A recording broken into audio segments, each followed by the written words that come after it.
Okay din pala ang walang jowa o maging single. Ang umibig sa maling tao, tagal ko nang tinigil. Kasi pag pumasok ko ng relasyon sa henerasyon ngayon, minsan di aabot ng buwan, pero para makamove on, kailangan ng taon. I mean, di naman ako ganun kapangit o mapili. Single ako by choice, kasi mas naaalagaan ko aking sarili. Sanay na akong mag-isa, di na sa akin yun nakakapanibago.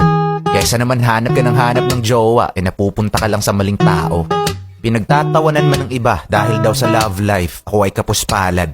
Pwes mali sila dahil pinapasaya ako ng aking Maria Palad. Tapos na ako sa pelikula, na kada gabi iyak at puro drama. May jowa man o wala, aminado akong ako ay masaya. Bonus na lang kung may darating man na tao na mas lalo sa aking makakapagpasaya. Cause if you like the way you look that much, oh baby, you should go and love yourself. And if you think that I'm still holding on to something, you should go and love yourself.